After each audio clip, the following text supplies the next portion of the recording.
So, how many of you here, I know some are YI Chopal, so they probably know what YI is, but how many of you don't know what YI is, or Young Indians is? Is there anybody here who doesn't know what YI is? Okay, so that's awesome. It looks like everybody here is acquainted with YI. And so you know that whatever we do, or at least this year, we want to take pride in who we are, take pride in being Indian, and take pride in whatever our ancestors have done over the years, which for some reason have been diluted, but hopefully not so going forward. And that's one reason why we are here today.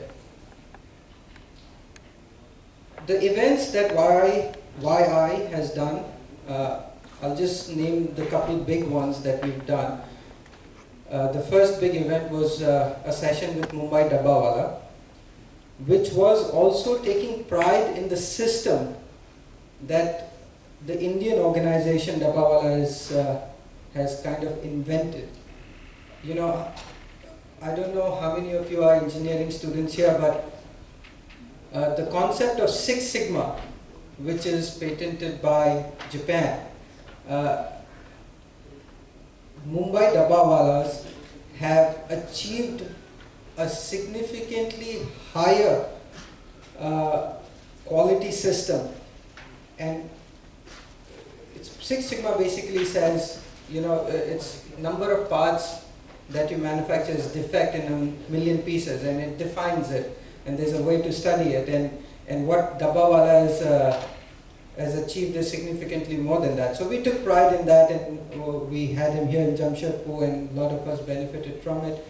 Most recently, we had a session with Dr. Tripathi, which was freedom from diabetes. So India is set to become the world capital for diabetes by 2030, something we don't want to achieve. And Dr. Tripathi has, with help of some American research, has indigenously designed a program which gets rid of diabetes without taking any medicine, by lifestyle management. And I'm very happy to say in the 1 month from the day he was here, there has been great achievements. Citizens of Jamshedpur have got rid of diabetic medicines just by alternate means. And I'm very proud that YI hosted an event like that. Today, we are here to talk about visioning for India.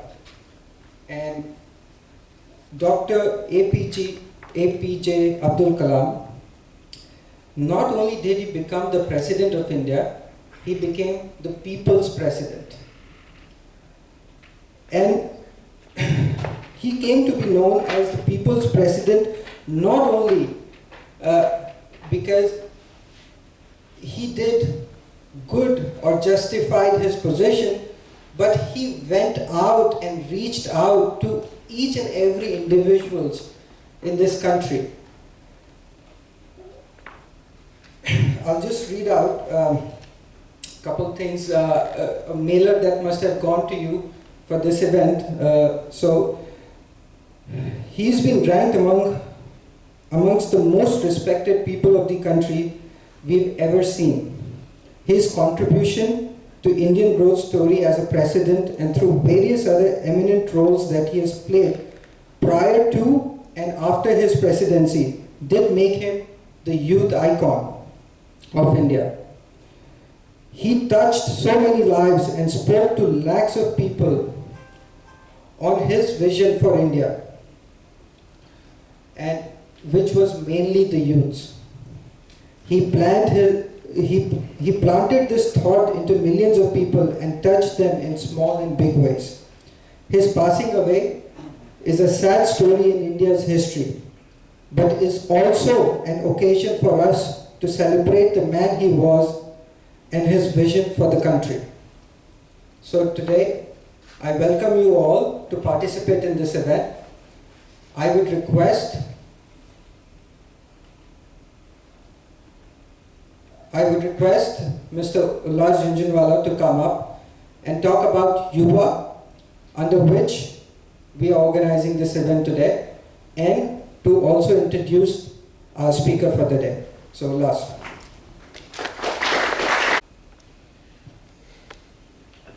Good morning, everyone. I'm going to talk about what Yuva is, since we already know, Vishal just mentioned about what YI is. So Yuva is a part of YI. So India is a young country with almost 700 million people below the age of 40 years. And yet, the involvement of youth in nation-building activities has not reflected in India's growth, be it in public service, politics, or in business.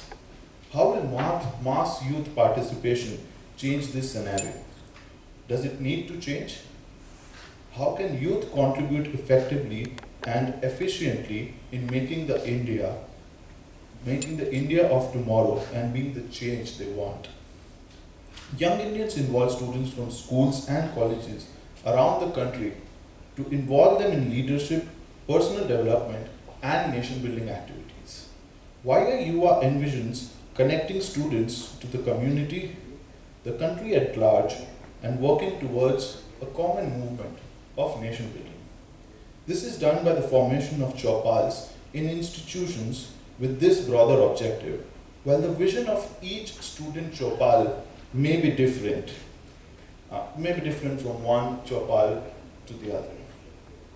I would like to extend my welcome to all the Yuva Chaupal members present here, our existing Chaupals of XLRI and Loyola, as well as members of the new Chaupals of NSIBM and KPS, with whom we'll be signing MOUs in the next few days.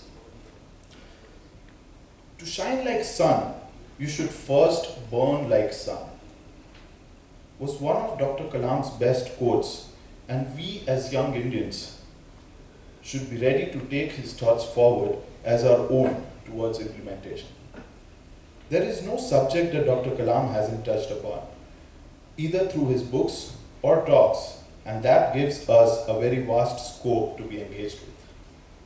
Today is the birth anniversary of Dr. Kalam. It is a day to celebrate the tremendous contribution that he has made for our country. With this background, YI across the country wishes to observe this very special day through a YI Youth Dialogue on Visioning for India. To celebrate this day and share his opinion about visioning for India, we have Mr. D D Pathak as our guest and speaker for today. May I request Mrs. Ghatak to kindly welcome our guest.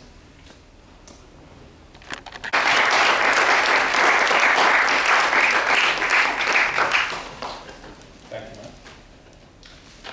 Before I hand over the mic to Mr. Pathak, there are a few things that I would like to mention about him. After completing his MBA at XLRI in 1973, Mr. Pathak has worked in various areas of the HR department of Tata Steel till 2009. Since 2009, he's been working on development as a development consultant and a mentor.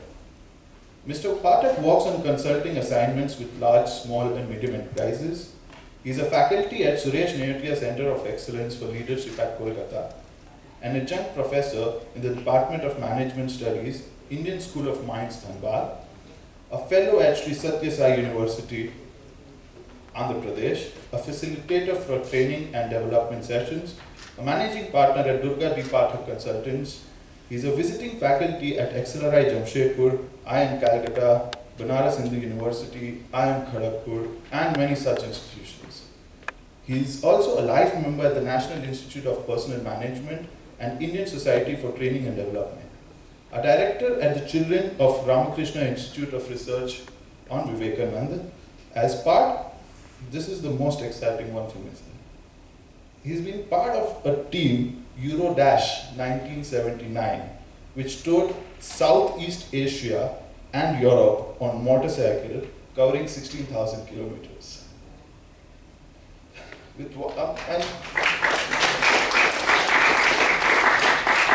is just half of the profile that I got. about all that I read about him on internet. With such a vast experience, we are blessed to have him here.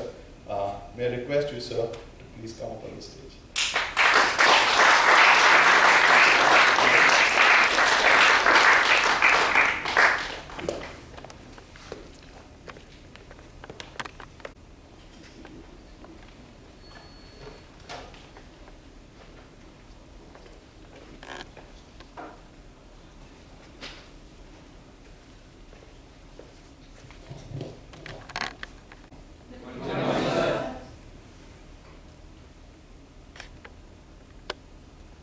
I consider it a huge, huge privilege to be standing before you today and remembering one of the great sons of the country.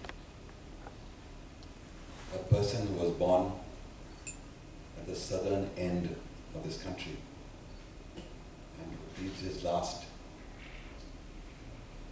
literally moving the whole length of the country in Shillong. I consider it a great privilege to be invited by YI to be with you. And I consider it a privilege that I'll be spending about 1.5 hours with you. Thank you very much for inviting me, and thank you very much for being with me, and I'm sure you'll listen to. जितने लोग यहाँ बैठे हैं, अगर वो मैं जो कह रहा हूँ अभी वो समझ में नहीं आ रहा हो, तो अपना दायां हाथ उठा लें। सबको समझ में आ रहा है जो मैंने कहा। I said this because, there are times when I think in a language different than English, and then I want to express myself in that same language. So it could be possible that I'm a shift gears in terms of language. In this age of internet, there is everything that you want to know on your disk. And therefore, however much I would be sharing with you about Kalam Sahab will be little. But you may be having more time, more energy, and more quest for knowledge. You may be knowing much, much more than me. And therefore, I would focus myself more in terms of what I have internalized, experienced, heard, remembered, interacted, and so on and so forth. I'll share with you. Is that okay? Yes. Okay. Kalam Sahab came to Jamshedpur 3 times. You remember that? Yes. Okay. I was fortunate enough to hear him on all 3 occasions. But I met Kalam Sahab a little earlier than that.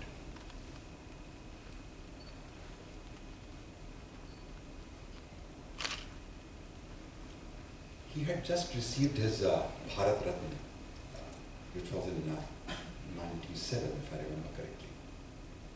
He is the only person who got Padma Shri, Padma Bhushan, Padma Vibhushan, and Bharat Ratna. These are the huge national awards bestowed on an individual, and then he became President of India. Other presidents of India would have received this Bharat Ratna when they were President of India. He received Bharat Ratna before he became President of India. One thing I saw in this man, and I'm sure you would agree with me, he never chased money, and he never chased fame. Money chased him, and he kept himself a distance from that, and fame was bestowed upon him in abundance. You know how he could do that? Because this man never carried luggage more than required. You never heard him talk about rockets after he left the rocket business. He left that golden chair. He continuously reinvented himself. And if this country has to achieve the vision 2020 that he desired all of us to achieve, then that's one thing you need to keep in mind. Carry least luggage and transform yourself, reinvent yourself as per the requirement of the day. This man was a role model as far as doing this is concerned. I'll talk to you about my first experience with this man. As you heard Jhunjhunwala make a mention a little while ago that I have something to do with Sri Satya Sai University at Puttaparthi. I'm a life professor of that institute. And this was bestowed to me by the Chancellor of that university, Sri Satya Sai Baba himself. And I'm expected to do 10 days of work there. So in 19, ये कुछ ज़्यादा तेज हो गया क्या है back? ऐसे ही होता रहता है. In 1998, I had gone to Puttaparthi. There was a viva voce of a PhD thesis which I had evaluated, and I was a member of the board which was supposed to bestow a doctorate on somebody. So I had gone for this particular purpose there. Puttaparthi is a very different type of a place, and its institution is also of a very different type. It runs like an ashram. So I had just had my breakfast at the canteen, and I was going to my room to get ready to go to the institute for attending this viva voce. Then I saw a gentleman, with curly hair till the shoulder length, and he was wearing a white shirt with a belt, broad belt on top of it. He was wearing a checked lungi, and that lungi was this high, and white socks, black shoes, and charkhana lungi. You know, he looked so distinctive that you cannot miss him. So I was literally staring at the man, and somewhere in my head there was a rolling of the word going on. यार इसको तुम जानते हो, कहीं देखा है इसको, ये पहचाना हुआ सा चेहरा लग रहा है. You know, this thought was rolling in my head. And as I passed closer to him, he looked a little embarrassed, raised his hand, said namaste to me, and said, I'm Dr. Kalam. I got Bharat Ratna recently. You might have seen my photo. I was hugely embarrassed. I raised my both the hands and I did namaste to him, and then I stood. And we must have talked for about 13 minutes, and I'll share that talk with you. First of all, he asked me, what do you do? What brings you here? So I told him I work for a company called Tata Steel. Tata Steel sent me on deputation here. I taught here for some time. I continued to come here for 10 days, a month, a year, and so on and so forth. So he said, you're a teacher? I said, you may say so. He had great reverence for teachers. He took his both the hands, brought his hands to his head, and bowed like a Japanese half, and said, my namaskar to the teachers of this country. And if you think a little deeper, you will understand that one of the greatest desires the man had in his life was to become a teacher. He had huge reverence for teachers only for one reason. He said, you guys built this nation. You are the nation builders in the true sense of the word, because you build people, and it is people who build and mold the nation. And then he said that sadly all of us don't do the job well. Then he talked about another thing. He said, he called me professor all along. Professor, do you know? And I used to call him Kalam sir. So, Professor, do you know that after this country became independent, this country doesn't have a goal for itself. This country doesn't have a target to achieve. And this nation needs to have a target.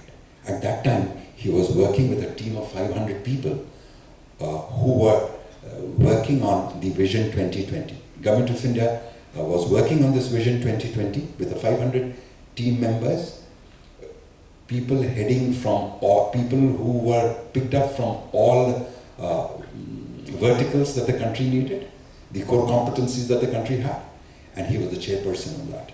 And this was an assignment given to him by Government of India after he retired from the DRDO. So he had that on his mind, you know.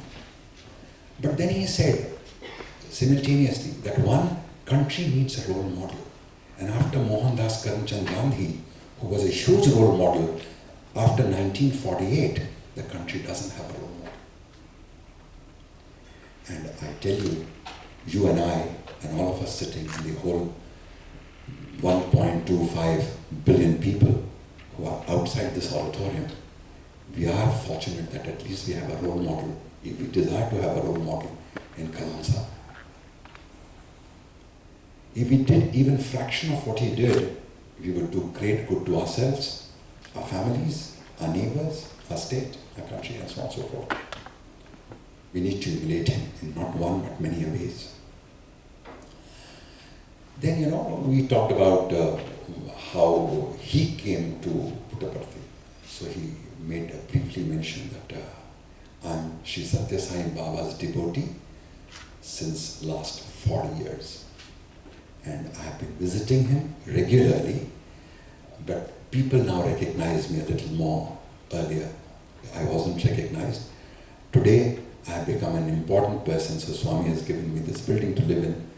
Otherwise, I was a commoner like anyone else. So we talked about a little bit of